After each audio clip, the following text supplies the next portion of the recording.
আলোচিত অভিনেত্রী পরিমণির সঙ্গে অবৈধ সম্পর্কে জেরে শেষ পর্যন্ত চাকরি হারাচ্ছেন এডিসি গোলাম সাকলায়েন। তদন্তে উঠে এসেছে নায়িকা পরিমণির সঙ্গে সাকলায়েনের বিবাহ বহির্ভূত অনৈতিক সম্পর্ক ছিল। সাকলায়েন পরিমণির বাসায় গিয়ে থাকতেন। সাকলায়েনের স্ত্রী তার সরকারি বাসায় না থাকার সময় পরিমণি গিয়ে রাত্রি যাপন করেছেন।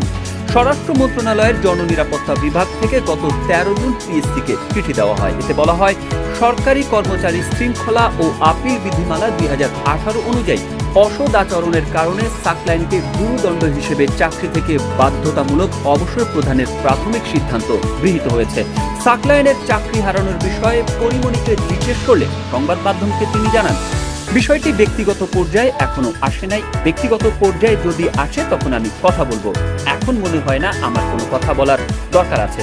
আর সাকলায়েনের বক্তব্য জানতে তাকে ফোন এবং SMS পাঠানো হলে কোনো সাড়া পাওয়া যায়নি।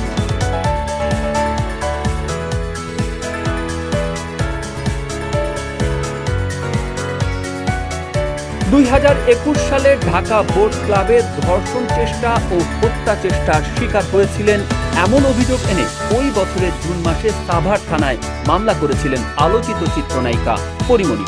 পরিমণি মামলায় অভিযোগ করেছিলেন 8 জুন রাতে তাকে কৌশলে সাভারের বিরুল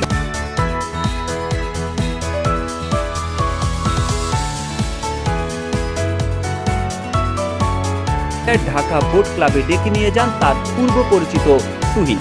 সেখানে জোর করে তাকে মদ পান করানোর চেষ্টা করেন নাসির। এক পর্যায়ে তাকে ধর্ষণের এবং হত্যার চেষ্টা চালানো হয়। তবে ঘটনার 5 দিন পর সে বছরের 13 জুন নিজের ফেসবুক পেজে দেওয়া এক পোস্টে প্রথম বিষয়টি জানান পরিমণি। পোস্টে লেখেন, আমাকে রেপ এবং হত্যার চেষ্টা করা হয়েছে। সেদিন রাতেই বনানীর বাসায় সাংবাদিকদের ডেকে ঢাকা বোট ক্লাবে সেই রাতে কি ঘটেছিল তার বর্ণনা দেন। সেদিন কথা বলার সময় বারবার কাঁদছিলেন তিনি। পরদিন 14 জুন সাভার থানায় পরিমণি বাদী হয়ে ব্যবসায়ী নাসির ও তুহিনের নাম উল্লেখ সহ অজ্ঞাত পরিচয় আরো 4 জনের বিরুদ্ধে মামলা করেন।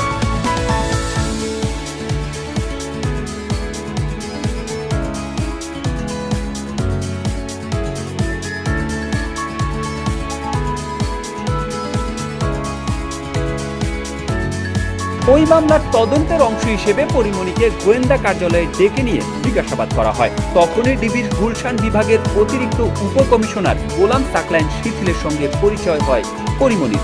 এরপর দুজনের মধ্যে শুরু হয় যোগাযোগ। নিয়মিত পরিমণির বাসায় যাতায়াত শুরু করেন গোলাম সাকলায়েন শিথিল।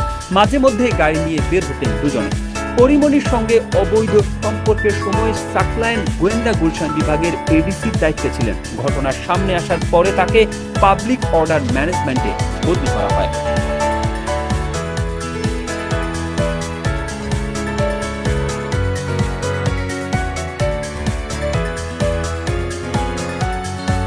সাকলায়েন বিবাহিত ও এক সন্তানের বাবা হওয়ার সত্ত্বেও পরিমণির সাথে তার বিবাহ বহির্ভূত অনৈতিক সম্পর্ক স্থাপন, পরিমণির সঙ্গে জন্মদিন উদযাপন ও নিজের সরকারি বাসভবনে নিজ স্ত্রীর অবর্তমানে সময় কাটানোর মতো ঘটনা বিভিন্ন প্রচার মাধ্যমে প্রকাশিত হওয়ায় সরকারের ভাবমূর্তি ক্ষুণ্ণ হয়েছে উল্লেখিত অভিযোগে তার বিরুদ্ধে বিভাগ। সাকলায়েন বিবাহিত ও এক সন্তানের বাবা হওয়ার সত্ত্বেও পরিমণির সাথে তার বিবাহ বহির্ভূত অনৈতিক সম্পর্ক স্থাপন, পরিমণির সঙ্গে জন্মদিন উদযাপন ও নিজের সরকারি বাসভবনে নিজ স্ত্রীর অবর্তমানে সময় কাটানোর মতো ঘটনা বিভিন্ন প্রচার মাধ্যমে প্রকাশিত হওয়ায় সরকারের ভাবমূর্তি ক্ষুণ্ণ হয়েছে উল্লেখিত অভিযোগে তার বিরুদ্ধে বিভাগীয় মামলা হয়।